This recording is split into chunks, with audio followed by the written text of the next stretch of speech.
La voilà la petite nouveauté de la saison 6. Une fois par trimestre, je vous proposerai une table ronde autour d'un sujet qui touche directement notre quotidien. Nous serons plusieurs autour de la table, aujourd'hui 5, pour partager nos expériences, nos réflexions et nos vécus. Les thèmes seront choisis grâce à vos propositions ou à partir des questionnements qui nous traversent nous aussi. Ces épisodes spéciaux seront disponibles en vidéo sur YouTube et en audio sur vos plateformes habituelles. Pour cette première table ronde, le sujet s'est imposé de lui-même, tant il pèse sur nos parentalités. L'injonction à la parentalité parfaite. Pendant 1 heure, nous avons tenté de comprendre d'où elle vient, comment elle s'impose à nous, parfois par la société, parfois par nous-mêmes, et surtout, comment nous pouvons nous en libérer. J'ai eu le plaisir d'échanger avec Nathan, papa trans, Guillaume, papa gay, Stéphanie, maman lesbienne, et Mandy, coach parental et maman hétéro. Je vous laisse maintenant découvrir cette discussion passionnante et je vous souhaite une bonne écoute. Bonjour à tous, bonjour Mandy, bonjour Guillaume, bonjour Steph et bonjour Nathan. On se retrouve aujourd'hui pour un premier épisode un peu spécial. Alors ce sera le 2e épisode de la saison 6, un épisode table ronde. Donc ça c'est une nouveauté de la saison 6 sur le podcast Les enfants vont bien. On va pouvoir se retrouver régulièrement autour de cette table virtuelle, ensemble tous les 4 ou peut-être 5, 6, on verra qui en rajoute, qui souhaite participer pour répondre aux problématiques issues de nos parentalités et pour aussi discuter ensemble autour de peut-être des bonnes pratiques qu'on a mis en place, et Mandy sera là pour nous aider pour pouvoir régler des situations parfois de crise, parfois d'incompréhension, parfois aussi, et ça sera super de partager les bonnes pratiques et ce qui fonctionne vraiment bien, parce que ça fait du bien de discuter entre parents et de se rassurer. C'est toujours essentiel d'avoir un mentor quelque part, une personne qui a vécu la même chose que nous, et l'échange est vraiment nécessaire. Je vais commencer par laisser la parole à tous nos invités. Juste petite précision, donc cette table ronde que vous écoutez peut-être en audio est disponible en version vidéo sur YouTube, et inversement, si vous êtes sur YouTube, elle est disponible en version audio sur toutes les plateformes de podcast. Je vous laisse la main, on va commencer par Nathan. Bonjour tout le monde. Donc moi je m'appelle Nathan, j'ai 33 ans et je suis papa d'un petit garçon qui s'appelle Arthur. Petit garçon pour l'instant, il est un peu flou au niveau de ce qu'il ressent, le genre c'est pas très acquis encore chez lui et on laisse faire. Il a 3 ans et demi et moi je suis un papa trans. Alors transgenre, je vais juste reposer un tout petit peu les bases au cas où il y ait besoin pour les personnes qui ne savent pas ce que c'est. Alors en général, à la naissance, le médecin dit « Félicitations, c'est une fille » ou « Félicitations, c'est un garçon » en se basant sur les organes génitaux externes. Il y a des personnes pour qui ça correspond, on les appelle les personnes cisgenres, et des personnes qui se disent « en fait non, on a dit que j'étais une fille et en fait je suis un garçon » et du coup ce sont des personnes transgenres. Et inversement, et bien sûr c'est un spectre, donc ça concerne également toutes les personnes autour, entre, etc. Donc moi je suis un papa trans, ce qui veut dire que on me prénomme Nathan, mes pronoms c'est il, et je n'ai pas porté Arthur. J'ai encore mon utérus, mais je ne l'ai pas porté. L'objectif étant que à terme un jour, j'arrive à porter le 2e. Et à devenir donc un papa hippocampe. Exactement. Merci Nathan. Guillaume, est-ce que tu veux te présenter ? Oui, bonjour. Donc moi je m'appelle Guillaume, j'ai 37 ans et j'ai eu un petit garçon avec mon mari, donc Julien, au Canada il y a 3 ans et demi. Il s'appelle Nathan. Voilà. Enchanté, merci Guillaume. Steph, on te connaît je pense, mais ça vaut toujours le coup de se présenter. Ouais, alors moi c'est Stéphanie, je suis mariée avec ma conjointe depuis 16 ans maintenant, et on a 4 enfants. Qui ont des jumelles. Voilà, dont des jumelles, donc qui ont entre 4 ans et bientôt 2 ans. Merci Stéphanie. Et donc Mandy qui est là aujourd'hui sous sa casquette professionnelle, mais qui peut aussi se présenter personnellement parlant. C'est ça. Alors personnellement parlant, je suis mariée avec Vincent et j'ai 2 enfants de 4 et 9 ans. Voilà. Et professionnellement, je suis accompagnante parentale. Et donc, j'accompagne les parents en cabinet dans le 17e à Paris avec leurs jeunes enfants ou leurs adolescents. Voilà, pour mon plus grand plaisir. Donc, en fait, tu couvres effectivement toute la période de l'enfance. Grand enfant, ça marche aussi. Et du coup, oui. On a discuté la dernière fois sur le dernier épisode de ce qu'était ta pratique. Aujourd'hui, on va mettre en pratique. Oui, allons-y. Donc, je reprécise parce que du coup, autant on me connaît sur le podcast Les enfants vont bien, mais pas forcément sur la chaîne YouTube. Je suis donc moi, maman de 4 enfants qui ont la chance d'avoir 2 mamans, dont des triplés, ce qui complexifie grandement certaines relations et certains temps dans la journée. Donc voilà, donc aujourd'hui, je suis là essentiellement en tant que bâton de parole, on va dire. Je donne la parole, mais je pourrais rebondir effectivement sur des problématiques que je rencontre moi aussi.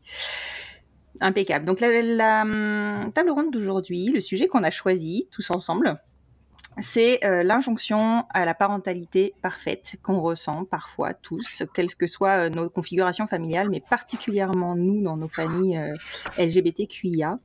Et l'idée, en fait, c'est d'échanger sur déjà pourquoi la société nous fait nous sentir, nous pose sur les épaules cette obligation de parentalité parfaite et pourquoi nous-mêmes on rentre vraiment dedans, c'est-à-dire qu'on en rajoute une couche parce que on se sent peut-être pas légitime. Pas légitime je veux pas dire dans nos parentalités. Nos parentalités, on les a voulues, on les a désirées, voilà. Mais en tout cas, vis-à-vis de la société, la frontière est assez floue, en fait, assez difficile. Déjà, comment vous sentez-vous? Est-ce que quelqu'un veut prendre la parole par rapport à ça? Est-ce que c'est un sujet qui vous a parlé tout de suite quand on l'a évoqué?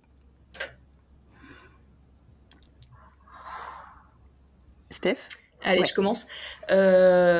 Oui, c'est un sujet dont on a déjà parlé un peu tous ensemble, que ce soit sur d'autres tables rondes, d'autres podcasts, d'autres événements. Mais oui, c'est un sujet qui revient forcément parce que déjà, je pense en tant que parent, tu veux forcément faire au mieux, mais qu'en plus, quand tu fais partie d'une minorité, globalement, t'as peur que tout ce qui n'irait pas dans le bon sens te soit reproché parce que t'es une minorité. En fait, t'as pas envie d'entendre. Mais c'est ça, t'as pas envie d'entendre qu'on te dise que c'est à cause de ça, pour un truc que le petit copain d'à côté aurait fait de la même manière, mais qui lui est dans un schéma classique, et donc lui, on lui reprochera pas, quoi. C'est exactement ça. Aujourd'hui, on est dans une situation où on sait d'avance qu'on va nous reprocher, quoi qu'il se passe, ce sera la faute de la composition familiale de l'enfant. Qu'est-ce que tu en penses, Mandy? Complètement. Et puis j'ai même envie de rajouter, on est dans une société où d'abord il y a une forte injonction parentale de base, pour tout le monde à la base. C'est-à-dire qu'on a des familles, de manière générale, dans la société qui sont hyper anxieuses à l'idée de bien faire, de mal faire, qui se perdent dans les différentes parentalités. Et alors là, pour vous, pour les familles à qui en plus on pourrait reprocher un modèle familial peut-être pas encore accepté complètement par la société, c'est beaucoup plus lourd en fait. Et moi, c'est ce que je te disais ce matin, notamment puisque ce matin on enregistrait un épisode sur la place du parent les familles homoparentales ont la place de ces familles en consultation auprès d'un coach. Et c'est vrai que on voit peu de familles homoparentales, que ce soit en atelier ou en consultation. Et je pense que c'est en partie pour ça aussi. Oui, complètement. Nathan, t'en penses quoi, toi, de ton côté? Moi, je suis assez d'accord. J'avoue que nous, on a la chance de passer pour un couple hétéro avec ma conjointe et qu'on en a largement profité et on en profite largement. Ça va pas être la même affaire quand moi, je porterai un enfant et du coup, j'ai l'impression que autant à la naissance de mon fils et jusqu'à il y a pas si longtemps que ça, je ressentais pas trop cette injonction à la parentalité parfaite, autant là actuellement comme le projet se relance plutôt concrètement de se relancer dans des essais pour avoir le deuxième, on va dire que j'ai une sorte d'auto-injonction à la parentalité parfaite pour anticiper ce que les gens peuvent dire. C'est ça, en fait. Il y a celle que la société nous met et celle que nous, on s'ajoute, en fait, qui est déjà énorme. Et alors, je vais rebondir en passant à Guillaume, la main à Guillaume, qui, en plus, lui, donc, est dans un couple de 2 papas, où là, le credo, c'est pas d'enfants sans mère. Je crois que c'est ça qu'on voit vraiment marqué partout. Aujourd'hui, comment un couple de papas, enfin comment vous vous sentez? J'imagine que là, vous avez en plus un manque de légitimité des deux côtés, enfin des deux parents.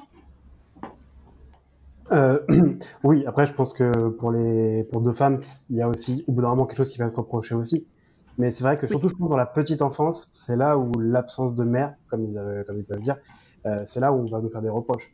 C'est vrai que moi, la première fois que j'ai pris conscience de tout ça, je pense que c'est au moment des débats des mariages pour tous.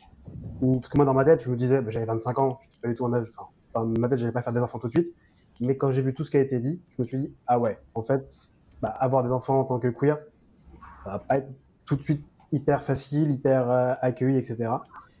Et après, le jour où je l'ai vu concrètement, c'est bah, Nathan était chez la nounou, et il y a je sais plus comment ça s'appelle, enfin, la personne qui s'occupe de faire des visites régulières pour s'assurer que tout fonctionne, enfin que voilà, que tout se passe bien, que les enfants sont bien encadrés. Et quand elle a vu Nathan qui mangeait bien, parce qu'il mange bien, enfin voilà, il est pas gros, hein, mais c'est juste qu'il aime bien manger. C'est vrai que la première chose qu'elle a dit, elle a fait ah bah oui, mais ça c'est parce qu'il y a un manque, forcément. Et donc c'est ça qui est encore, enfin je pense que ouais, qui joue vraiment aussi dans cette injonction qu'on se met, c'est que des gens qui ne nous connaissent pas, qui nous ont jamais vus, qui vont juste voilà avoir entendu juste notre modèle, vont se permettre de juger et de partir du principe qu'on a des manques, qu'on a des choses qu'on fait mal, etc. Et voilà. Ouais, ouais. En fait, tu vois, ce matin, j'étais encore sur la rédaction d'une histoire de deux papas, et clairement, enfin, j'ai mis quelques-unes des situations dans lesquelles vous vous retrouvez qui sont complètement délirantes finalement, et ça, à chaque fois, moi, ça me fait dégoupiller, quoi. Je me dis, mais comment, enfin, pourquoi la société n'arrive pas à s'adapter? Parce que c'est ça finalement. Oui. Ouais, Ouais. puis c'est qu'elle veut pas en partie, quoi. Je pense aussi, quoi. C'est Pardon, Guillaume, elle avait quelle profession, cette je me personne? rappelle plus du nom exact, mais tu sais, c'est les personnes ça doit être, elle doit travailler à la mairie, je pense, et elle visite toutes les assistantes maternelles pour voir, voilà, si tout se passe, enfin voilà, par Ok. rapport je m'y connais pas du tout, hein, donc je saurais pas te dire. Mais voilà, en gros, c'est quelqu'un, voilà, d'officiel, Ok. quoi. C'est un peu l'assistante Quelque sociale chose comme qui. ça, ouais. Quelqu'un Ouais. d'officiel et qui, Ok. voilà, qui peut potentiellement, bah, venir nous nuire si elle le veut, je pense, derrière, quoi. Donc, et elle a des gros a priori. Mais comme la première fois où Julien est allé à la PMI, où on lui a dit, bah, nous, de papa, donc on a réussi déjà à avoir tous les deux un congé paternité, mais c'était pas gagné et c'est pas très long. Hein, je sais plus combien c'est maintenant, mais c'est 4 semaines, quoi, 4-5 semaines. Quand il lui a dit, elle lui a dit, ah bah là, les 3 premiers mois, faut garder l'enfant auprès de soi dans ses bras tout le temps. Il fait, bah oui, moi, je reprends le travail demain, en fait, hein, il a deux papas, on peut pas assurer, quoi. Et elle fait, ah bah, voilà. Sous-entendu, bah, voilà le problème, quoi. Alors que, pour le coup, moi, je suis complètement pour que le congé maternité et le congé paternité. Alors, il y a d'autres choses. Par exemple, le congé pato, bien sûr, si tu ne portes pas l'enfant, t'en as pas besoin. Mais voilà, que le congé d'accueil de l'enfant, en tout cas, soit le même pour tout le monde. Mais voilà. Et, parce que, bah, bref. Ouais. Ouais, C'est fou. C'est c'est fou. fou, c'est fou. Et Et là, alors, Mandy, pardon, Nathan. Bah, ça révèle quand même un gros manque de connaissances déjà. Et c'est vrai que moi, c'est ce qui me rend un peu dingue, excusez-moi l'expression, mais c'est vrai que je me dis que déjà en accompagnant des gens, c'est ce que je disais encore une fois tout à l'heure, on a vraiment un devoir de s'informer. Je pense qu'aujourd'hui, voilà, il y a différents modèles de parentalité qui existent. Il y a différents modèles, il y a différents schémas parentaux, et on a vraiment un devoir de s'informer, et notamment quand on exerce. Voilà, il y a tout un tas de professions aujourd'hui où on n'a pas ces informations-là dans la formation, que ce soit d'ailleurs assistantes maternelles ou ceux qui encadrent les assistantes maternelles et qui vont les visiter pour s'assurer que tout se passe bien. Mais on le voit aussi à plein d'autres niveaux, en crèche, à l'école, enfin. Et en fait, il faut vraiment qu'on arrive à, je sais pas comment, mais à aller habiter ces espaces-là, à aller faire, j'ai envie de vous dire, faut s'en emparer, quoi. Faut y aller, enfin, je sais que c'est facile à dire, et en plus c'est une nouvelle injonction quelque part, mais je crois qu'il y a que comme ça que les choses vont bouger. Et puis il y a beaucoup d'accompagnants, je le vois aussi moi dans mon entourage, qui connaissent pas ce milieu-là, qui s'y intéressent pas forcément, ou qui sont pas forcément encore très à l'aise. Et je pense que voilà, c'est en échangeant, en développant ce genre de discussion, de table ronde aussi, et où les gens vont s'apercevoir que en fait, mais c'est tout à fait normal, même si j'aime pas ce mot-là. Enfin, tout est ok en fait, et que ce qui va apporter à un enfant, c'est pas du tout d'avoir un père, une mère, mais plutôt d'avoir un lien hyper solide avec les gens qui nous accompagnent tout au long de notre vie. Et je crois que c'est vraiment là-dessus qu'il faut insister. Oui, complètement. Et ça fait forcément référence à ta théorie, enfin à la théorie, pas de la tienne, à la théorie de l'attachement sur laquelle et avec laquelle tu travailles. Ah oui, non, c'est pas Non, la non, c'est mienne. pas la tienne. Je sais pas pourquoi j'ai dit ça. Oui. Non, non, mais j'aurais été honorée, hein, mais non, non, je suis pas assez brillante. Mais en tout cas, oui, c'est la théorie de l'attachement, et c'est effectivement de cette théorie, enfin, c'est en partie sur cette théorie que s'inspire mon travail avec les parents, parce que de toute façon, la théorie de l'attachement, vous savez, c'est vraiment cette théorie de John Bowlby qui a été développée pour dire que en fait, le lien sécure en fait de l'enfant, c'est ce qui va le porter tout au long de sa vie. Et ce lien sécure, il se fait avec la personne qui l'accompagne les 9 premiers mois de sa vie. Donc là, je résume vraiment globalement et vulgairement, mais l'idée, c'est vraiment de faire en sorte que ce lien soit le plus sécure possible, le plus stable, que l'enfant puisse, exprimer ses colères, ses émotions, les bonnes comme les mauvaises, entre guillemets, parce qu'en vérité, il n'y a pas vraiment de mauvaises émotions. Mais voilà, en fait, une fois que... Et je pense qu'il y a vraiment une éducation à faire là-dessus, parce que dans la société, de façon générale, et on le voit, que ce soit avec les familles homoparentales ou les autres, il y a encore beaucoup de monde aujourd'hui qui pense que ben voilà, il faut une paire. Ah, je vais y arriver. Ouais, c'est pas mal. Voilà. Hein, c'est pas mal comme ça. Une paire, un mère. Mais voilà, vous avez compris l'idée. Et surtout, je trouve qu'il y a encore aujourd'hui, quand je parle avec des personnes et que je leur explique qu'en fait c'est ce lien-là qui est important et comment on va le nourrir et comment on va travailler pour le consolider, les gens sont en fait hyper parfois surpris. Donc on n'est pas encore dans une société même où cette idée-là est intégrée, quoi. Oui, complètement. Ça, c'est un problème. Enfin, on le constate nous tous les jours, tu vois. Donc c'est enfin. Ça me permet de rebondir en fait sur justement ce que tu entends, parce que tu en as parlé au début de ton intervention, ce qu'on entend en tout cas par injonction parentale. Est-ce que tu peux toi définir en fait, est-ce que tu peux toi définir ce qu'est une injonction parentale? Alors pour moi, une injonction parentale, c'est en gros dire aux parents que le fait que la société traduise aux parents l'idée d'être parfait. Voilà. On doit être un parent parfait, on doit avoir un enfant parfait. Et donc, c'est quoi être un parent parfait? Aujourd'hui, en plus, je pense que avec toutes les idées de parentalité qui émergent, toutes les notions, tout ce qui... Et en même temps, c'est très positif, parce que voilà, il y a beaucoup de débats qui sortent de là. Mais c'est vrai que quand on entend parler de parentalité positive, et bon, moi, je m'en inspire clairement, même si j'aime pas cette expression et que je préfère parentalité consciente. Mais quand on entend parler de parentalité positive, quand on entend parler de punition, de laxisme, voilà, toutes ces notions-là, et finalement, on se retrouve un peu dans un truc où on se dit oh là là, mais alors là je fais trop, je punis trop. Oh là là, mais là je suis peut-être pas assez ferme. Oh mais là je suis hyper laxiste, là peut-être qu'il faut pas que je le laisse. Et je pense que c'est ça en fait qui vient aussi renforcer le stress derrière cette injonction de parentalité. Parce que finalement on dit il faut une injonction enfin il faut être parfait comme parent. Et derrière ça, ben, on fait comment en fait? Ben, juste, moi ce que j'aimerais surtout dire avant de commencer, c'est ça n'existe pas. Et un parent parfait n'existe pas. Et il pourra travailler sur lui toute sa vie, il ne sera jamais 100% du temps parfait.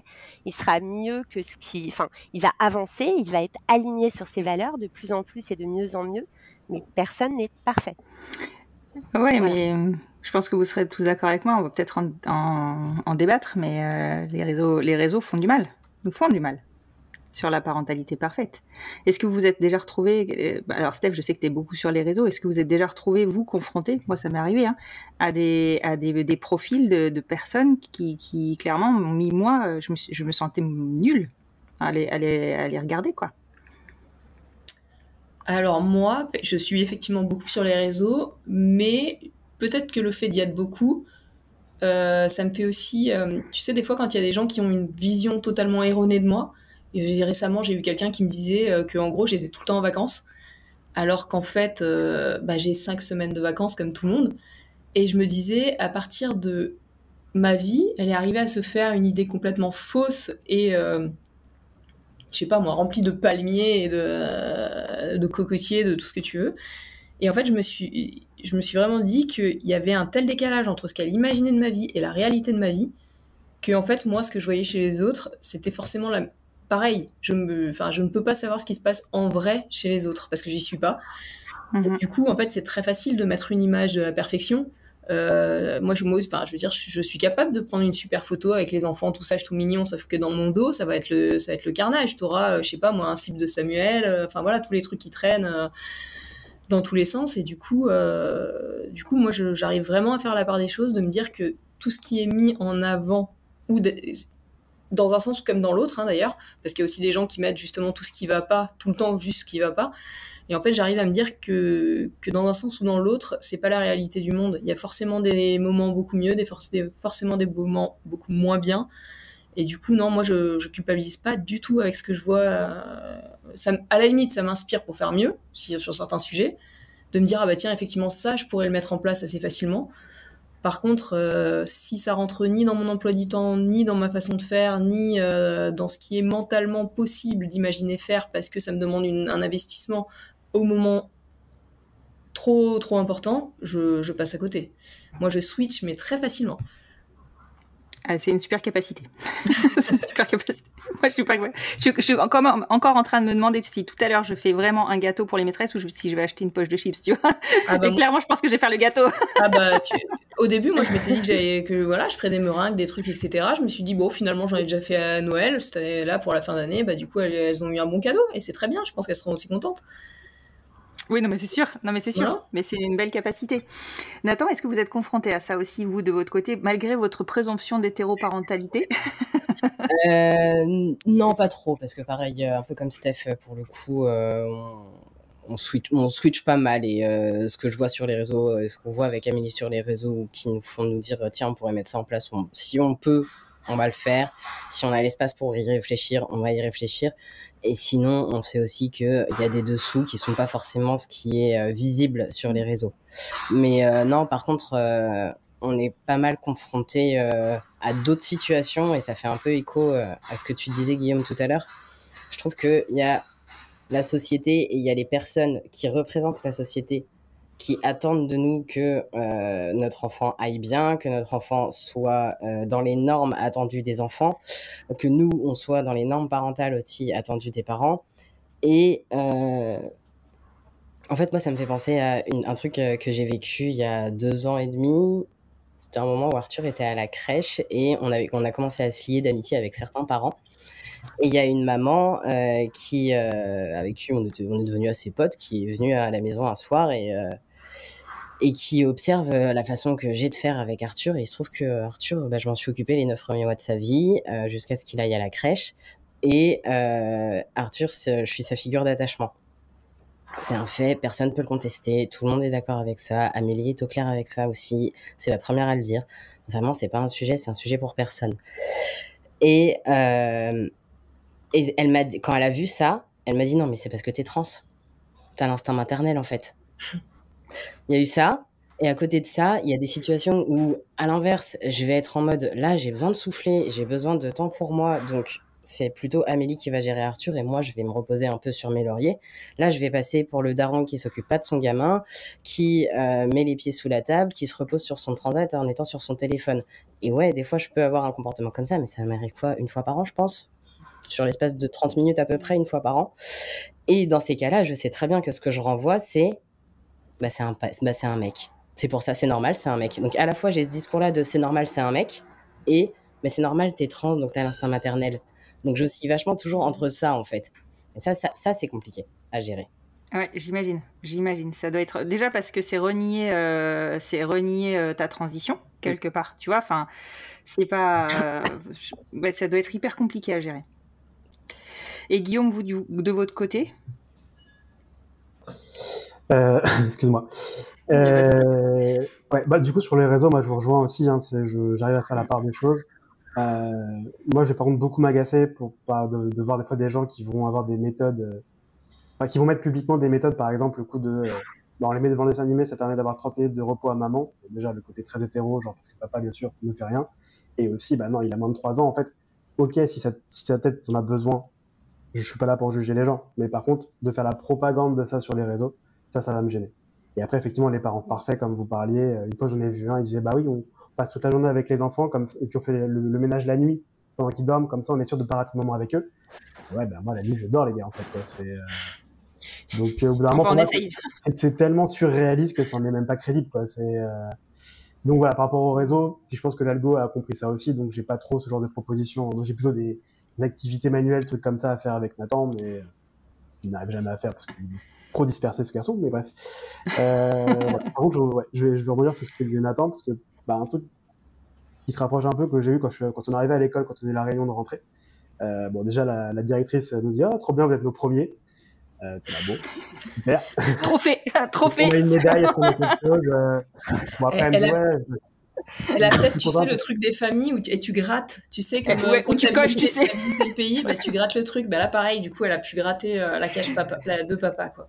Elle doit avoir la fiche de qui que quoi à gratter.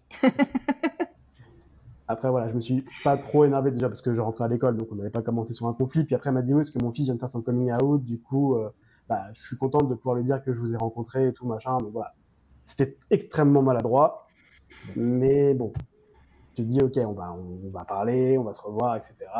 Et puis un peu plus tard dans la discussion, je lui explique justement que moi, je suis la figure d'attachement de Nathan. Pour le coup, avec Julien, c'est pas hyper clair, c'est un peu compliqué à gérer parfois, mais bon, c'est comme ça, et voilà, on n'y peut rien, et je vais pas le repousser pour son autre papa. Mais quand j'en ai parlé à la maîtresse, enfin, à la directrice du coup de l'époque, je sais plus dans quelles circonstances, mais je pense la même réunion, elle me dit, ah bah oui, vous êtes la maman. Là, je l'ai bloqué. J'ai dit, ok, donc on peut vraiment pas sortir de ce schéma-là. Enfin, j'ai pas trop relevé non plus parce que pareil, voilà, je voulais pas commencer l'école sur ce genre de choses, mais bon. Je pense que ça va être la maîtresse de Nathan l'année prochaine, donc on aura l'occasion d'en reparler, d'aborder. On t'avait dit de pas y aller en drag queen. C'était la wig, je sais. Faut écouter les conseils de Steph. En fait, faudrait presque arriver avec une fiche informative, quoi. Attends, t'entends pas, Mandy. À la rentrée, le jour de la rentrée. Vous m'entendez là ? Ça coupe énormément. Oh non. Alors. Je pense que c'est le réseau. Là, c'est mieux ? Non ? Mince. Ah, bon. Vas-y. Là, peut-être ? Un peu mieux.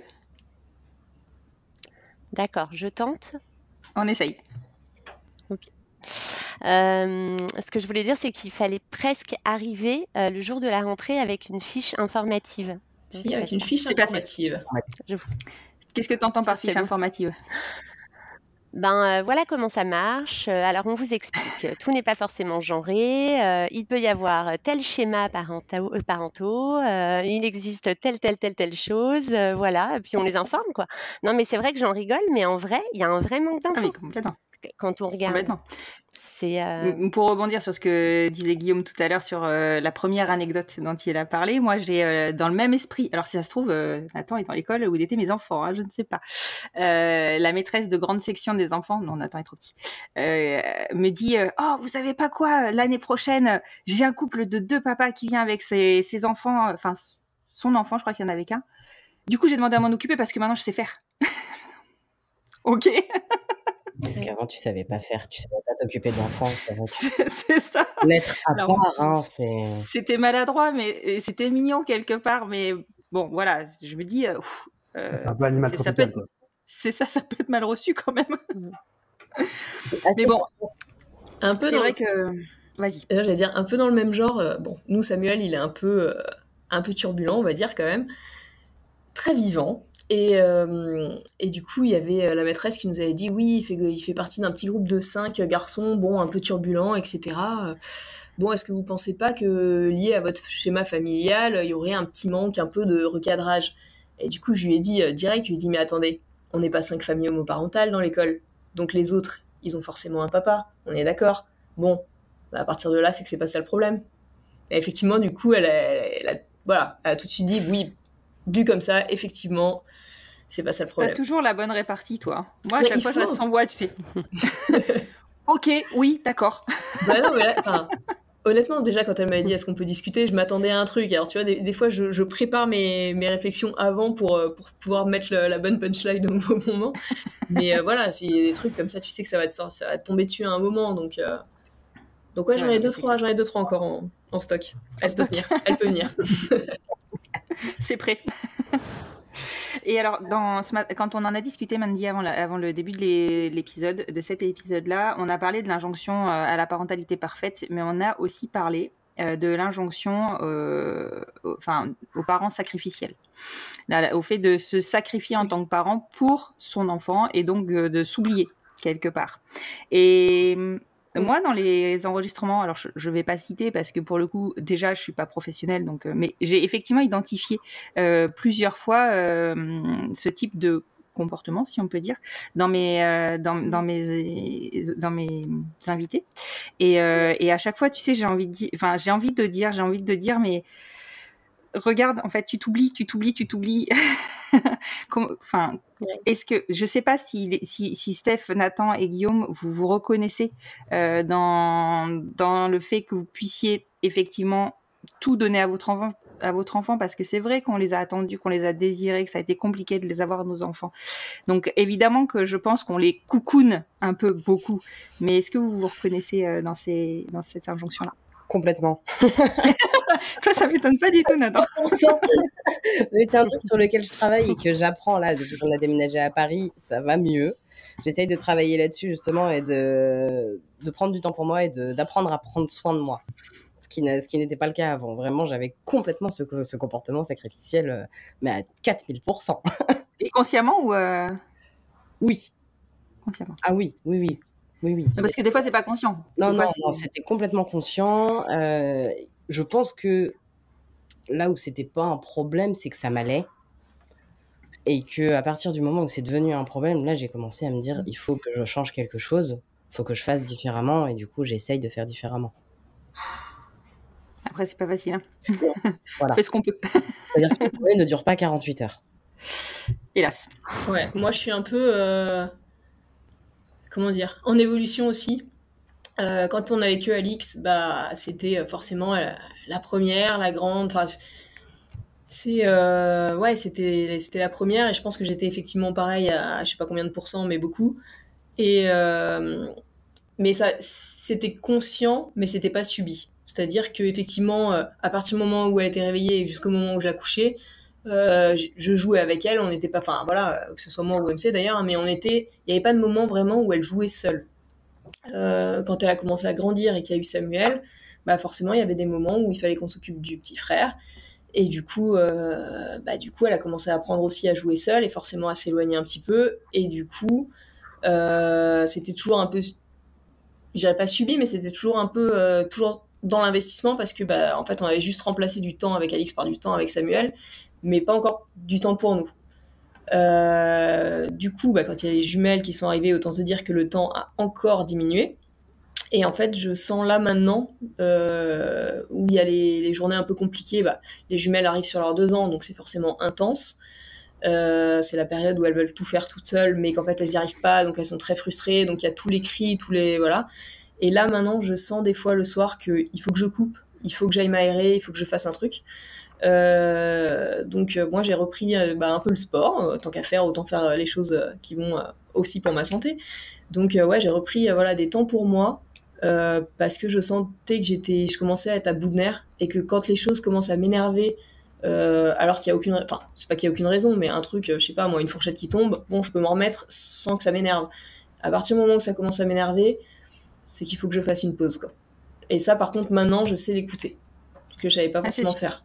C'est hyper bien d'avoir cette lucidité, parce que je peux te garantir que moi, bon déjà quand, je pense que tu vas être en accord avec moi, mais quand des multiples arrivent suite à d'autres enfants, ça remet de suite l'église au centre du village. C'est-à-dire que l'enfant sacré d'avant, il prend la même place que tout le monde, et le pauvre, il va falloir qu'il s'accommode de sa nouvelle situation. Mais moi, en fait, j'ai eu cette impression-là, tu sais, alors là, j'avais quelque part pas le choix. Enfin, tu vois, oui, effectivement, je sacrifiais je me sacrifiais pour les 3, mais parce que mécaniquement parlant, je n'avais pas le temps de faire autrement. Enfin, j'avais pas le temps. Enfin, les journées font pas 48 heures, donc pendant 3 ans, 4 ans, je pense bien 4 ans, ça a été comme ça. Et alors après, en fait, il s'est passé tout l'inverse. C'est-à-dire que je me suis mis dans ma bulle pendant X temps où je leur disais, là, je peux pas, j'ai pas le temps, je veux pas, j'ai pas la disponibilité mentale, j'ai pas. Et du coup, j'ai fait presque l'opposé, alors que c'est pas du tout ce que je voulais non plus, mais parce que je me suis protégée, quoi, presque. Et bon, aujourd'hui, j'essaye de rééquilibrer, mais elles ont 10 ans. Mais du coup, tu vois, moi, ce que j'essaye de faire, c'est d'avoir un peu un planning, entre guillemets, des moments. Du coup, c'est une routine, c'est hyper bien ficelé. Hein. Moi, c'est mon temps de. Bon, il y a les temps du midi au boulot où je gère du coup ce que je veux, mais j'ai mon temps le mardi soir. Le mardi soir, c'est ma soirée. Le mercredi soir, c'est la soirée d'MC. Le mercredi soir, du coup, comme voilà, moi j'ai toute la journée avec les enfants, le soir, une fois que j'ai couché les jumelles, mon cerveau il est en ébullition, donc on fait un truc que eux, ou du coup, pour le coup, je deviens leur mère parfaite. On fait souvent soirée malbouffe devant la télé. Clairement, le mercredi, c'est notre truc. Sauf que maintenant, c'est devenu déjà notre petit rituel, donc c'est un moment qu'ils adorent, et où en fait, moi, je peux vraiment décharger, je m'occupe pas de faire à manger, je vais pas dire pas d'eux parce que je suis avec eux quand même, mais on se pose devant la télé. Le truc le plus compliqué à faire, c'est de choisir le dessin animé, quoi, tu vois. Et en fait, ça peut être difficile. Moi, ça crée des drames. Ah non, parce que dans le pire des cas, c'est moi qui choisis. Ils le savent, s'ils se mettent pas d'accord au bout de 5, c'est moi qui choisis. Je vais mettre ça en place. T'as vu ? Non mais voilà, il y a 2-3 trucs comme ça et ils le savent très bien et normalement au bout du 3e, ils sont d'accord. Mais voilà, et après, je sais qu'une fois qu'ils sont au lit, j'ai ma soirée tranquille que pour moi, et vraiment le fait d'avoir planifié et de savoir quand est-ce que je peux décharger, et ben mine de rien, ouais, moi mon cerveau il fonctionne mieux comme ça, quoi. Et donc pareil, je sais que ouais, le jeudi soir, on sera à 2. Le vendredi soir, du coup, MC a pris le relais parce que c'est pareil, moi ça me faisait courir dans tous les sens. Donc en fait, juste on a beaucoup communiqué là-dessus, on a regardé ce qui pouvait alléger l'une ou l'autre, et le temps de trouver notre routine. Mais par contre, maintenant, on sort plus de la routine quasiment. Ah oui, c'est ça. Ouais. C'est ça. Je pense que de toute manière, c'est ce qui nous sauve. Hein, quand on a beaucoup d'enfants d'un coup. Il faut une routine. Et Guillaume, toi, je sais que tu as passé beaucoup de temps du coup avec Nathan aussi, quand il était avant l'école. Est-ce que tu as eu cette sensation-là ou tu as réussi, toi, à poser, parce que je sais que vraiment tu profites vraiment beaucoup de Nathan, mais consciemment, hein, mais est-ce que du coup tu as réussi à garder tes moments pour toi, pour vous aussi, parce que le couple aussi, hein, mine de rien, on pâtit un petit peu. Je te lance la balle. Ouais, c'est un peu compliqué. En fait, surtout que moi, je le vis pas forcément comme, c'est instinctif, quoi. J'ai du mal à le laisser des fois ou à m'autoriser du temps même si on peut être ensemble et on fait chacun notre truc de notre côté avec Nathan. Mais malgré tout, voilà, si on prend l'exemple ce week-end, on devait aller voir Kylie Minogue avec Julien à Paris et c'était dimanche soir et en fait, c'était avant les 3 derniers jours d'école de Nathan et au final, 3 semaines avant, j'ai dit, en fait, non, je préfère pas y aller. Bon, déjà, question de thune, mais aussi parce que je me dis, non, mais c'est son dernier lundi, je préfère être à la maison avec lui, l'emmener, qu'il change pas ses habitudes au dernier moment, etc., quoi. Ce genre de choses. Mais après, effectivement, il y a eu l'été dernier où on était ensemble tout le temps, et ça aussi joué, je pense, dans renforcer l'attachement qu'on avait, et que pour Julien, c'était un peu plus compliqué. Mais c'est vrai que moi, ma mère m'a répété plusieurs fois, moi et mon frère d'ailleurs, quand on était petits, une phrase qui, moi, résonne en moi depuis que je suis papa et même avant, c'est vous avez rien demandé vous avez pas demandé à venir au monde. Par contre, nous, on vous a voulu. Un peu, entre guillemets, voilà, c'est que le parent doit tout à son enfant, mais la réciproque n'est pas forcément vraie. Et en tout cas, moi, j'ai été élevé là-dedans. Voilà, c'est pas une règle pour tout le monde, mais en tout cas, moi, j'ai été élevé là-dedans et je le reproduis inconsciemment, quoi. C'est vrai qu'on est. Pardon. Ouais, c'est vrai qu'on a une empreinte. Hein. Ouais. Et du coup, il faut essayer de prendre du temps. Et puis aussi pour Julien aussi, voilà, pour qu'on trouve du temps à 2, parce que ça, c'est aussi, on y arrive, mais c'est compliqué, on n'a pas les mêmes besoins. Donc, il y a aussi tout ça s'accorder à 2, à 3, etc. Et plus pour certaines familles. C'est clair. C'est vrai qu'on n'a pas parlé de la place du couple dans tout ça, mais je vais laisser Mandy rebondir sur ce qu'elle vient d'entendre, et peut-être qu'elle a des tips à nous donner, ou peut-être qu'elle est complètement d'accord avec notre façon de fonctionner, et qu'on est juste parfait. Mais oui, très certainement, on est les plus imparfaites, parfaites personnes, j'en suis sûre. Mais Steph, je veux bien rebondir d'abord sur ce qu'a dit Steph parce que j'adore moi ce principe du mercredi soirée malbouffe. Je trouve que c'est exactement ma philosophie. Alors je dis pas qu'il faut faire de la malbouffe tous les jours, pas du tout. Je pense que la nourriture c'est hyper important et que en fait on mériterait là aussi d'être hyper bien éduqué. Mais j'adore ce côté lâcher prise une fois par semaine. Mais oui, mais il faut lâcher prise. Souvent j'ai des parents qui me disent mais non, mais ok, c'est sympa, faut que je prenne soin de moi, d'accord, mais en fait, quand? Où? À quel moment? Je veux bien, hein, mais là, juste, je peux pas respirer, j'ai pas l'argent pour prendre une nounou, j'ai pas. Voilà, il y a des parents pour qui c'est comme ça, les enfants sont pas encore scolarisés.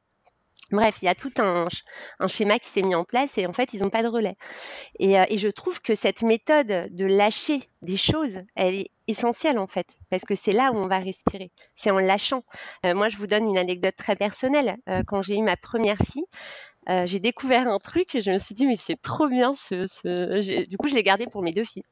C'est le dîner au bain. Et donc, quand je suis crevée, alors on me prend pour une folle, hein, mais c'est pas grave, j'assume. On me dit, mais tu te retrouves pas avec des pâtes dans le bain? Alors, s'il m'arrive une fois de temps en temps d'avoir une pâte dans le bain et de la virer, mais en fait, elles adorent. Et donc, je leur prépare un truc à grignoter, super, soit sain, soit un truc un peu moins sain, bon, peu importe. Et elles sont au bain et en fait, elles grignotent leur petit truc. Il y a un plateau de bain et c'est génial. J'ai fait le bain et le repas en même temps. Ah mais royal! Et j'ai gagné je sais plus combien de temps sur ma soirée. Enfin voilà, il y a plein de petites choses en fait et je trouve qu'on peut lâcher comme voilà les tâches ménagères, des choses en fait auxquelles on pense pas. Alors ça nécessite aussi un travail sur soi parce qu'il y a des gens pour qui c'est juste impossible et c'est ok. Mais c'est intéressant de s'interroger sur ce qu'on peut lâcher sur une journée quand en fait finalement c'est là que ça va résider le prendre soin de soi. Ouais, complètement. Vous arrivez à lâcher vous? Nathan, Guillaume? Ouais, plus maintenant. Ouais, pareil, puis quand ils grandissent, ça aide aussi, hein, je trouve. Oui, c'est sûr. C'est sûr. Moi, j'ai du mal encore à me lâcher sur l'alimentation. Alors, nous, on a des menus qui sont établis à la semaine parce qu'il y a un truc que je supporte plus, c'est qu'est-ce qu'on mange ce soir, ce midi, Donc, elles savent que le lundi, c'est quiche, le mardi, c'est gaufres ou crêpes, le mercredi, c'est pâtes, le jeudi, c'est, je sais plus ce que c'est d'ailleurs, c'est cake, je crois, et le vendredi, c'est pizza.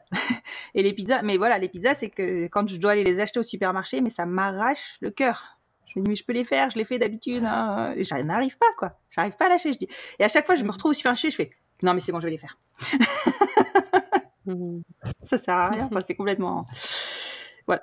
Et ce qui est intéressant peut-être de se demander, c'est de se dire, alors comment je vais être?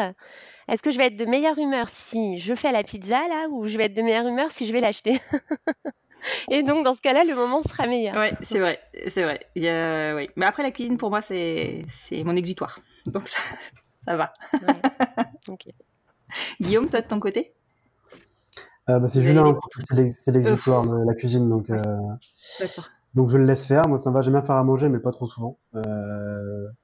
Mais après, voilà. Le bain, on l'a déjà fait, nous, mais c'est plus quand il se réveille tard de la sieste. Et que quand il se réveille tard de la sieste, il est hyper grognon. C'est insupportable. Il tient de moi, ça, hélas.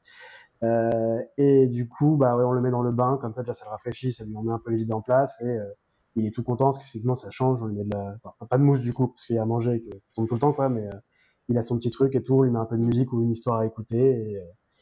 Et au moins, il se réveille pas tant que ça pour retourner au lit juste après. Et donc, c'est plutôt pas mal, ouais, le dîner dans le bain. Et il y a un truc que je fais aussi dans le même esprit. Par contre, ça, je le fais. Alors, c'est rare, mais il y a des moments où, voilà, c'est le petit déjeuner du soir. Je sais pas quoi faire à manger. Je dis, allez hop, petit déj.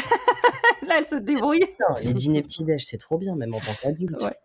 Ah oui, je les suis en général. Hein. Moi, j'ai une anecdote qui me fait penser à ça. C'est une maman qui me racontait qu'elle avait... il partait très très tôt en voyage le lendemain. Et donc, elle avait habillé son fils avant de dormir. Voilà. Et ça, je trouve ça génial. C'est des petites choses, en fait. Ouais. Enfin, c'est fait, quoi. Il peut continuer de dormir. Nous, on faisait ça. Nous, on les laissait en pyjama pour le voyage. C'était beaucoup plus confortable pour eux. Ouais, les pyjamas. Tu les prends, tu les poses. Bon, de toute manière, vu qu'ils vomissent 2 fois sur 3, tu veux, ils parlent changer assez rapidement. donc voilà. Mais c'est vrai que, tu vois, moi, ce qui m'inquiète personnellement, hein, et c'est pour ça, je pense qu'on se pose ces injonctions, la parentalité parfaite, tout ça, c'est que il a fallu que j'attende, je pense l'année dernière ou il y a 2 ans, de croiser une psychologue, une pédopsie, à la faveur d'une problématique que je rencontrais avec une de mes filles.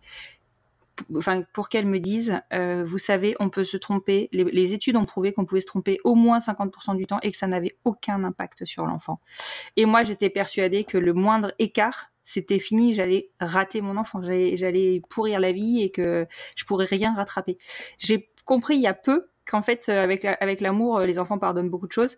Enfin, grâce à l'amour, les enfants pardonnent beaucoup de choses. Mais vraiment, moi, j'ai eu cette sensation-là, mais qui me pesait vraiment comme un poids sur les épaules, mais jusqu'à il y a presque, je pense même, tu vois, peut-être ça se compte qu'en moi. Donc, je sais pas si vous avez cette sensation-là, vous, mais ouais, pour moi, ça a été hyper lourd, hyper dur, en fait, d'avoir cette injonction-là. C'est un peu compliqué parce que en fait, là, je sors de 3 ans de thérapie qui est un peu arrivé suite à la naissance de Nathan, la perte de mon grand-père, et c'est aussi, le fait d'avoir un enfant, ça m'a remis en perspective l'éducation que j'ai pu avoir, notamment de mon père. Je sais pas s'il écoutera, on verra. Et du coup, voilà, ça a été un gros travail sur cette relation, sur le deuil du père que je pensais avoir, etc. Donc, il y a des moments où je me disais, de toute façon, quoi qu'on fasse, les enfants nous reprocheront quelque chose au bout d'un moment, même aussi parfait qu'on puisse être. Donc, ça me faisait relativiser. Et donc, je me disais, vas-y, bouge-toi, parce que de toute façon, faut pas que tu fasses les mêmes erreurs, faut pas que tu reproduises des choses et t'es pas la même personne et voilà. Et le fait d'être papa, ça m'a aussi fait prendre conscience de sentiments que je pouvais avoir en me disant, ouais, mais c'est pas normal que j'ai vécu ça parce que c'est pas normal qu'un père fasse ce genre de réaction ou fasse ce genre de choses, quoi. Donc, ouais. Après, je pense que tu vois, je te laisse après la parole, Nathan. Je pense que notre background aussi, il compte énormément. Et moi, je suis issue d'une famille dysfonctionnelle où on a toujours remis en question l'amour qu'on pouvait me porter, voire on l'a pas remis en question, il n'y en avait pas. Et globalement, j'ai aussi identifié le fait qu'on pouvait ne plus aimer son parent. Ou ne pas l'aimer tout court. Mais en tout cas, si, parce que l'enfant, je pense qu'il aime son parent de façon inconditionnelle jusqu'au moment où il réalise que peut-être que la situation n'est pas normale. Et du coup, moi, j'ai cette peur-là, en fait. Je me dis, et c'est l'adolescence, pour moi, ça va être cette période charnière où je me dis, quand elles vont prendre conscience que je fais de la merde, elles vont plus m'aimer. Et du coup, c'est aussi une espèce de chape, en fait, énorme, qui fout une pression de dingue. Donc, tu disais tout à l'heure, Guillaume, que tu avais des parents qui t'avaient éduqué en te disant que eux t'avaient désiré, mais que toi, t'avais rien demandé et que c'était à eux d'assumer. En gros, si je résume, moi, j'ai le discours complètement contraire. C'est on regrette de vous avoir fait. Donc, tu vois, du coup, je pense que quand tu pars avec ça, c'est différent. Je pense que il faut vraiment que tous on ait conscience, même si c'est pas forcément facile, qu'on part avec des casseroles quelque part, d'une façon ou d'une autre. Et puis c'est comme si ce qu'on a vécu enfant nous construisait le futur parent qu'on allait être, quoi. Exactement. Et aujourd'hui, je pense que ma parentalité, elle me confronte. En fait, elle me confronte à tout ça et je comprends pourquoi quand je veux voir un pédopsie, il me dit attendez madame, on va commencer par vous voir vous et ensuite on verra l'enfant. Nathan, t'en penses quoi? Ouais, je suis assez d'accord avec ça. Pour le coup, moi, je me suis construit en ayant perdu ma génitrice quand j'avais 3 ans. Et cette année, ça a été une année un peu charnière pour moi. C'est-à-dire que j'ai eu l'âge que ma mère génitrice avait quand elle est décédée. Et Arthur a eu l'âge que moi j'avais quand l'accident de voiture est arrivé. Donc j'étais vachement dans ce mode de oh putain, qu'est-ce qui va se passer, en sachant il va se passer un truc. Voilà, il va se passer un truc, qu'est-ce qui va se passer, et en sachant que je me souviens très bien quand on m'a dit ta mère est morte, j'ai dit d'accord, mais parce que j'étais pas désirée comme enfant. Enfin, ou alors si je l'étais, c'était pour rattraper le couple de mes parents qui était complètement dysfonctionnel et qui allait se solder par un divorce ou plus. Mais du coup, moi, j'ai toujours eu ce truc de ma mère est morte et c'est pas grave, c'est pas un problème pour moi, c'est un problème pour les autres que j'ai cette relation-là. J'avais 3 ans, je pense que c'était pas ma figure d'attachement, j'en suis sûre. Et du coup, les gens questionnent vachement ça. Mais du coup, j'étais vachement dans ce truc de je veux pouvoir profiter de chaque instant que j'ai avec mon fils. Je veux qu'il ait pas ce que moi j'ai vécu et Et en même temps, à me dire, un jour, en vrai, il va finir par m'en vouloir aussi, parce que, comme tu le disais, Guillaume, tous les gamins finissent par reprocher telle ou telle chose à leurs parents, et peut-être que il va me reprocher d'avoir transitionné alors qu'il est arrivé après ma transition, peut-être qu'il va me reprocher X ou Y chose, et on verra sur le moment. En fait, actuellement, j'essaye d'avoir une philosophie de vie et d'éducation aussi, qui est, je fais les choses, et on verra si ça marche ou pas. Et si ça marche pas, il y a toujours moyen de rattraper. En fait, je pense que c'est aussi lié à mon travail. Je suis systémicien, et donc du coup, je pense que tout est interactionnel, tout peut être tout court, en fait. On peut faire des choses, on peut essayer des choses, et si on merde, on essaye autre chose, on voit si ça marche ou pas. Et après, si ça marche pas, là, on se posera la question de ok, qu'est-ce qu'on fait pour que ça finisse par fonctionner à un moment. Mais on en parlera peut-être à un autre moment plus en détail quand ce sera opportun. Mais ouais, non, moi, c'est plus j'ai peur de l'avenir. J'ai peur de quand je porterai le deuxième, qu'on me dise oui, mais regarde le premier, pourquoi tu fais pas pareil avec le deuxième, pourquoi tu fais pareil avec, pourquoi tu agis différemment, c'est parce que t'es trans, c'est parce que tu l'as porté, gna gna gna. Donc c'est plus ces questions-là qui arrivent en ce moment et qui étaient pas là pour Arthur. Tu vois, ça, ce sera l'objet effectivement d'une deuxième table ronde autour du parent social. Comment se sent le parent social, ouais. Et c'est ce que j'allais te dire, parce que moi, du coup, je reviens, je suis désolée, j'ai pas tout entendu, hein, j'avais un petit coup de fil du boulot. Mais du coup, moi, la première, je l'ai portée, le deuxième, je ne l'ai pas porté, et j'ai porté 3 et 4. Globalement, les gens qui te connaissent pas, en tout cas qui nous connaissent pas nous, 95% du temps, ils pensent qu'MC a porté les 4. Ils sont incapables de savoir qui a porté qui déjà physiquement, et encore en plus, les gens qui nous regardent ne savent pas, parce que alors ok, tu feras pas pareil avec le premier qu'avec le deuxième, mais t'aurais porté les deux, ça serait pareil, parce que c'est deux enfants qui sont différents. Enfin, moi, Alix et Samuel n'ont pas eu du tout les mêmes besoins. Même tu prends Jade et Clémence, qui sont quand même nés en même temps à un quart d'heure d'écart, ne fonctionnent pas du tout de la même manière. Et toi, tu t'adapteras juste à ton enfant, en fait. Pas au fait que tu l'aies porté, pas porté. Ouais, c'est que les gens, ce que la société va m'envoyer comme message. Oui, mais la société, déjà, la société, hein, voilà. Tu l'as entendu, voilà. Mais ce que je veux dire, c'est que de toute façon, telle quelle, la société te renvoiera potentiellement à l'image du daron que eux ils imaginent, et tu l'es déjà pas, de toute façon. T'es beaucoup trop investi pour être le stéréotype du daron que tout le monde imagine. Donc de toute façon, tu n'es pas ce que la société veut que tu sois. Donc à partir de là. Ouais, merci Steph. Steph, pour te faire. En ce moment, j'ai tellement autour de moi de pères qui se barrent et qui assument pas, que je suis complètement blasée sur le sujet. Donc de toute façon, tu n'es pas ça. Donc non. Voilà. Pour te faire un update, Steph, on parlait du fait que on partait tous avec nos casseroles, et qu'en fonction de nos casseroles, que nos casseroles déterminaient souvent le parent qu'on était, ou en tout cas ce qu'on espérait ne pas être. Et du coup, j'allais demander à Mandy, comment, si elle était ok avec le fait que tout est rattrapable ou pas.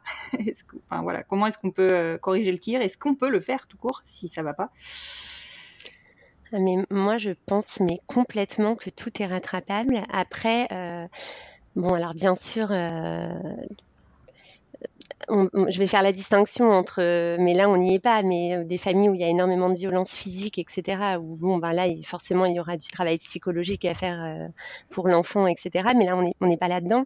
En revanche, oui, dans des familles où il y a juste des cris, parfois il y a des choses qui ont échappé, etc., qui n'auraient pas dû avoir lieu, mais tout est rattrapable. Et surtout, pour moi, ça rejoint vraiment cette conscience, en fait. On est un parent conscient.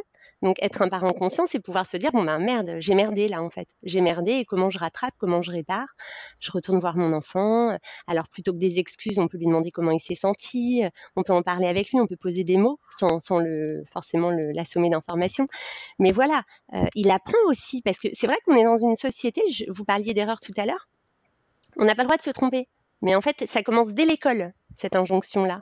L'erreur n'est pas OK. Alors qu'en fait, l'erreur, elle permet d'apprendre. Et moi, je trouve que justement, de montrer à nos enfants qu'on se trompe et qu'on le voit et qu'on rattrape, ça leur apprend en fait tout simplement à grandir avec ça et à faire la même chose plus tard. Je trouve que c'est... Mais je suis 100% d'accord avec cette affirmation. J'ai juste envie de rebondir parce que du coup, souvent le mercredi, donc ma journée complète avec les enfants en solo, c'est vrai que quand ils laissent traîner des trucs, ça m'énerve. Et souvent, c'est au moment où on va se coucher, où j'arrive dans leur chambre, c'est le dawa. Et souvent, c'est un peu le moment où Samuel, il m'appelle Mama Conda, du coup, puisque voilà. Et en fait, souvent, à la fin, je finis toujours par leur expliquer, voilà, je me suis énervée parce que nanana, mais ça change rien au fait que je les aime. Mais par contre, on va faire des efforts, moi pour moins m'énerver, eux pour mieux ranger. Enfin bref, c'est le même discours tous les mercredis, enfin voilà. Et en fait, maintenant, Samuel, dès qu'il voit que je commence à monter en pression, il me fait « Maman, oublie pas, on s'aime. » Automatiquement. Du coup, je lui dis « Arrête d'essayer de m'acheter, toi. » Et du coup, il a vraiment intégré, tu vois, ok, on est énervé, mais maman, oublie pas, on s'aime. Ça me fait penser à ma conjointe, tu vois, qui est plutôt du genre très calme, enfin moi je suis assez, pareil, j'ai des tolérances assez limitées, on va dire, et ma conjointe, elle, tout passe. Mais il y a des fois où ça passe pas, c'est en général quand elle va avoir ses règles. Là, c'est le SPM, c'est voilà, et alors là, elle est volcanique. Et donc une fois, elle rentre dans la chambre des filles comme ça en mode... Mama Conda, quoi. Elle hurle, elle dit « Ah, c'est quoi ta petite chambre ?» Puis bon, tour descend, elle va voir les filles, elle leur fait « Non, mais je suis désolée, les filles, bon, je vais avoir mes règles. Vous savez, quand on va avoir ses règles, en général, on se transforme un peu, enfin voilà. » Et donc, elle leur explique ça. La fois suivante, elle explose pour je sais pas quoi, mais pas forcément dans une période de son cycle. Et là, il y a une de mes filles qui se retourne et qui fait « Tu vas avoir tes règles ?» Donc du coup, ça a désamorcé la situation. Tout le monde a explosé de rire. Voilà, c'est drôle. Mais c'est vrai qu'on peut leur parler d'énormément de choses, en fait. Et c'est vrai qu'on a tendance à l'oublier. Alors, pas forcément tout notre passé, tout notre vécu, etc. Parce que c'est vrai que parfois, il y a des parents qui me disent « Mais alors, je peux lui raconter tout ce que j'ai subi, moi, pour qu'il comprenne ?» Ah ben non, alors là, c'est pas un psy ou c'est pas un accompagnant. Mais c'est vrai qu'on peut leur expliquer, voilà, qu'on a perdu nos moyens à ce moment-là et qu'on va faire en sorte de trouver des stratégies pour moins les perdre. Oui, mais après, tu vois, ça, il faut qu'on arrive à le faire suivre des faits. Moi, je sais que souvent, je me dis, ok, j'ai pris conscience, ça va pas, là, j'ai fait n'importe quoi. Je leur dis, j'ai fait n'importe quoi, et la fois suivante, je sais que je vais faire n'importe quoi, mais j'y vais quand même. Ouais. On a fait un truc à la maison, on a mis une affiche. Je pensais pas que ça marcherait, mais surtout, je me suis aperçue que cette affiche sur laquelle il y a différents moyens d'évacuer sa colère, en fait, elle me sert vachement à moi aussi. Et donc, du coup, je la préconise aussi aux personnes que j'accompagne. Mais c'est vrai qu'en fait, le fait de fabriquer une affiche avec ses enfants sur les différents moyens d'évacuer la colère, souffler, marcher, boire de l'eau, tout un tas de choses qui régulent le système nerveux, en fait, quand je vois cette affiche aussi, moi, à mon âge, ça m'aide à me rappeler que, ah mince, attends, là, non, c'est pas le bon moyen de faire ce que je fais. Et je vais souffler Et pour la petite anecdote, ma fille, ce matin, avant d'aller à l'école, a failli s'énerver. Elle a commencé, elle a 4 ans, et donc elle a pris sa tétine et elle a mise sur son ventre et elle m'a montré son ventre qui se gonflait avec la tétine pour me dire, t'as vu, j'arrive à gonfler mon ventre, la partie abdominale et à souffler. Donc comme quoi, voilà, ça met du temps, mais je pense qu'à force de répétition, vraiment, il l'intègre. Donc, ok, en tout cas, c'est rassurant de savoir que, voilà, on peut finalement, et c'est normal. C'est surtout ça, c'est normal de faire des erreurs. On n'est pas des parents parfaits, même si on voudrait. On n'a pas de mode d'emploi avec nos enfants. Ce serait trop bien. C'est hétéro non plus. Ouais. Non, c'est personne en fait. C'est ça, c'est surtout ça. C'est que personne. Mais en fait, le problème, c'est que chez les hétéros, ça pose pas de problème en fait. C'est normal. Oui. Alors que nous. Nous, en fait, on doit déjà se battre pour avoir pour être visible. On doit se battre pour faire comprendre que on est des familles en fait. Comme une famille avec un père hétéro-cis et une mère hétéro-cis sont une famille aussi, c'est une famille aussi. On doit se battre pour montrer qu'on est normaux, entre guillemets, en fait, qu'on est des êtres humains, qu'on est des parents, tout simplement. Et du coup, c'est hyper compliqué de se dire, ouais, mais en même temps, je dois me battre et en même temps, je dois faire comme eux. on est là-dedans, en fait. On Mm. oscille vachement là-dedans, je trouve, et c'est ça qui est compliqué. Ouais, c'est clair. Et c'est clair. Et bien, ça va avec toutes les injonctions qu'on se met, qu'on nous met, que, enfin voilà, c'est. Et puis nos casseroles, très compliqué, très compliqué. Est-ce que vous avez des questions ou est-ce que vous voulez aborder un point sur cette injonction à la parentalité parfaite, enfin, en tout cas sur le thème de cette table ronde qu'on n'aurait pas abordé pour le moment? Oui, Steph. Attends, je trouvais plus mon micro. Ouais, moi, il y a juste un truc, en discutant là avec vous, etc., sur lequel je viens de tiquer. J'avais pas spécialement réfléchi avant, mais c'est vrai que sur les sujets sur lesquels je me mets le plus la pression en parentalité, ça va être tous les trucs, un peu les stéréotypes qu'on cale justement sur le modèle du coup du père. Donc tout ce qui va être éducation, comment dire, vraiment l'autorité, toi, tu vois, et ce genre de trucs. Alors que je sais très bien que c'est pas forcément le daron qui a l'autorité suprême, mais je me rends compte que ouais, les sujets, je me mets absolument aucune pression sur la bouffe, sur ce genre de trucs, alors que vraiment toutes les tâches qui sont vraiment reliées à la base à ce que on pourrait imposer à l'homme, et ben en fait je pense que c'est vraiment j'ai l'impression que c'est ces sujets-là sur lesquels on m'attend, et je pense que c'est ces sujets-là que moi qu'il faut encore que je travaille parce qu'il faut que je les déconstruise aussi, quoi. Oui, Voilà. et puis parce que on travaille aussi, enfin, on se bat pour démontrer qu'il n'y a pas besoin d'hommes dans nos familles, Non, mais c'est ça. ou de femmes dans nos familles en fonction. Et je pense que pour le coup, Guillaume, vous devez le ressentir énormément ça. Bah écoute, oui, enfin dans tout ce que j'ai dit, voilà, quand la maîtresse dit, bah vous êtes la maman, machin, tout ça, en fait, on nous le fait sentir. Après, moi, je t'avoue que je l'ai pas, j'ai pas de problème avec ma féminité, même si j'aime pas le dire comme ça, mais voilà, je pense que vraiment, voilà, je suis la figure d'attachement de Nathan. Si ça relève de la maternité aux yeux de certains, je trouve ça dommage, mais voilà, c'est ce que c'est. Après, de l'extérieur, nous, on n'a jamais été vraiment confrontés. Enfin voilà, à part les quelques cas dont je vous ai parlé aujourd'hui, voilà, à l'école, ça se passe très bien après, etc. Et c'est vrai que dans notre entourage, bah, on choisit aussi les gens qui nous entourent. Donc, on a la chance que voilà que tout se passe bien.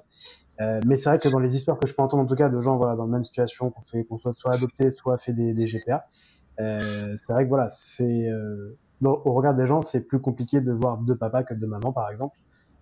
J'en parlais avec Christina du collectif hier, où sa cousine lui a dit ah bah de maman ça va encore, par contre de papa je pourrais pas. Et il y a ce genre de réflexion voilà qui perdure, et c'est vrai que le côté de il y a besoin d'une maman absolument, oui, il est là. Après voilà, c'est vrai que nous on se préserve, je pense aussi, en s'entourant des gens qu'il faut. Bah voilà, les médecins qu'on a depuis que Nathan est né, même un peu avant, c'est soit queer, soit on sait qu'ils sont. Bah, notre médecin d'avant, je ne sais pas du tout quelle était son orientation, et je m'en fiche complètement, mais en tout cas il nous a accompagnés dans la GPA, donc c'est qu'il était ok avec le truc, et c'était un cabinet qui était hyper ouvert à Paris, quoi. Donc Ouais. et là notre médecin, voilà, il est queer, donc il n'y a pas de sujet, mais c'est vrai que voilà, il y a plein de précautions à prendre sur les gens qui nous entourent, et il y a des endroits comme l'école, comme la mairie, comme etc., où effectivement on n'a pas le choix, faut faire avec. C'est ça, parfois on subit l'entourage aussi, enfin celui qu'on ne maîtrise pas. On choisit pas. Mais je pense que c'est une bonne. Alors après, je pense que c'est une bonne, un bon tips, en tout cas, de rappeler qu'on peut choisir les gens qui nous entourent et qu'on peut choisir sa famille, mine de rien, parce que c'est pas forcément évident pour tout le monde. On n'est pas obligé de subir. On peut aussi, à un moment donné, se préserver. Ben écoutez, si on a fait le tour, Mandy, tu voulais peut-être faire un petit point sur la fin, réintervenir? Alors moi simplement voilà pour finir sur le fait que je me rappelle lors de notre première rencontre Constance, on a parlé des cris, on a parlé de tout ça et c'est vrai que juste rappeler en fait que ça n'existe pas une famille où il n'y a pas de faille. Alors j'enfonce peut-être une porte ouverte, mais c'est tellement important. Moi, je me souviens quand je suis devenue accompagnante parentale, il y avait des gens qui y étaient surpris parce que ma fille criait. Et en fait, mince, bah oui, ma fille crie en fait. Donc en fait, voilà, il aurait fallu que parce que je sois devenue accompagnante parentale, mes filles finalement ne crient plus, voilà, n'aient plus le droit d'exprimer leurs émotions. Mais parce que la société voit ça comme une faille, en fait, de crier, de faire du bruit, de gêner. Et je pense que voilà, faut se rappeler continuellement qu'on est tous finalement sur cette ligne, on est tous en train de travailler sur nous, on est tous en train de se questionner et qu'en fait le plus important c'est ça, c'est de se questionner tout le temps, d'être conscient. Et c'est vrai, c'est une charge, mais en même temps on aime ça, on a envie d'avancer, on a envie d'être au mieux pour nos enfants. Mais voilà, juste se rappeler que le parent qui est juste parfait tout le temps, ça n'existe pas. On va avoir des moments selon comment on se sent, selon comment notre réservoir est rempli, selon tout un tas de choses, nos problèmes de santé, etc., notre charge mentale. Et donc, c'est avec tout ça qu'il faut jongler et essayer de voir comment on se sent le plus léger pour être le parent le plus léger.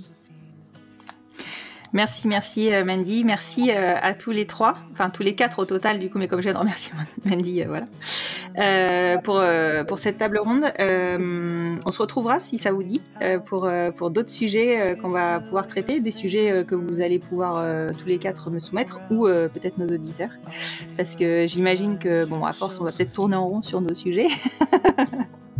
Mais je pense qu'il y a pas, enfin, on a beaucoup à traiter, on a beaucoup à rassurer. Steph, elle a mis le doigt sur un point qui, je pense, sur lequel je vais m'interroger aussi. Et donc, du coup, c'est intéressant, rien que pour nous, de voilà, discuter tous ensemble sur nos problématiques, quoi. Merci beaucoup. Merci.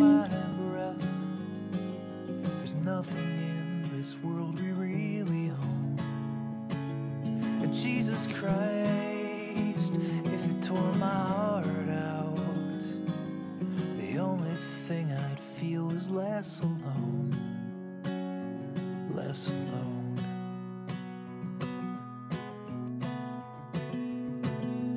I'll be right behind you, Josephine. I won't leave you waiting in this dream, while you watch the people speaking words you can't quite comprehend. You asked me if I'd pinch you, but my fingers wouldn't bend. I'll be right behind you, Josephine, just like I was when we were 17. I guess it's only been a year, but still it feels like 34. I don't feel like I am living in the same skin anymore. Now hold my hand, I'll hold my breath. There's nothing in this world we really own. And Jesus Christ, if you tore my heart out, the only thing I'd feel is less alone, less alone.